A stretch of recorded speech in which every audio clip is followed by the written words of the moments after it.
Mareeyaha dekedaha Somaliland Siciid Xasan Cabdullaahi oo u waramayay telefishinka Home Cable ayaa waxa uu ka hadlay in dhismaha dekeda Berbera uu dhawaan bilaabmayo isla markaana qalabkii ay shirkadaasi soo raratay dhismaha bilaabaysa uu 3 maalmood ee soo socda ku soo beegan yahay dekeda Berbera waxaanu Xuseen loo baneeyay meesha ay deg lahayd shirkada dhismahaasi bilaabaysa isagoo arintaasi ka hadlayna waxa hadaladiisi kamid ahaa dhismihii dekeda ee 400 mitir ahayd sida ay ahayd waxa ahayd inay agabkii yimaado bishii ina dhaaftay laakiin habsan ku yimi xagga transportka ayaa keenay laakiin waxaan maanta u cadeynayaa bulshada Somaliland in agabkii dhismaha ka qayb ka ahaa horaantiisii ay soo raran tahay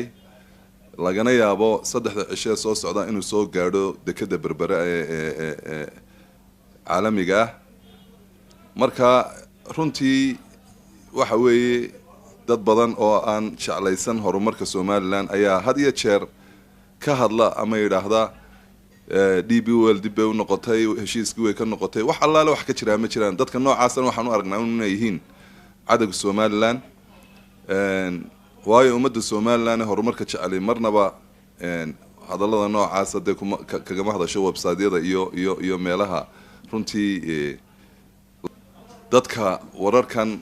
aan sal iyo raadka lahayn meelaha ka wada waxaan leeyahay runtii waa waxaan waxba ka jirin dan iyo muraadna kama lihin waxaan jeclaa marka hore agabkii oo degaya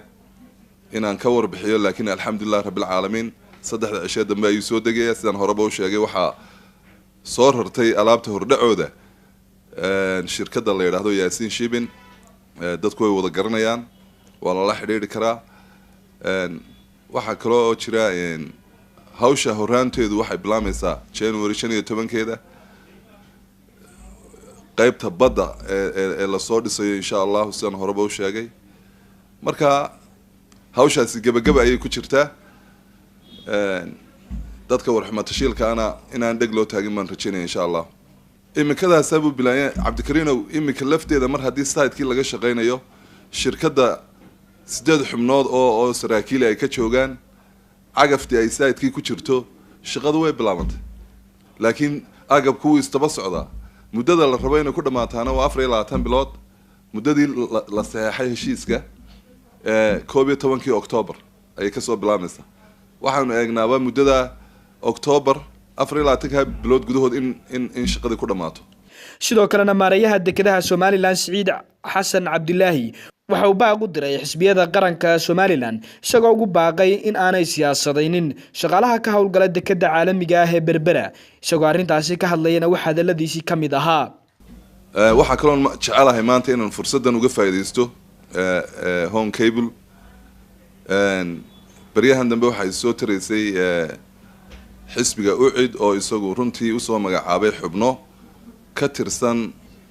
mas'uuliyiinta ugu sareeyay gobolka soo magacaabay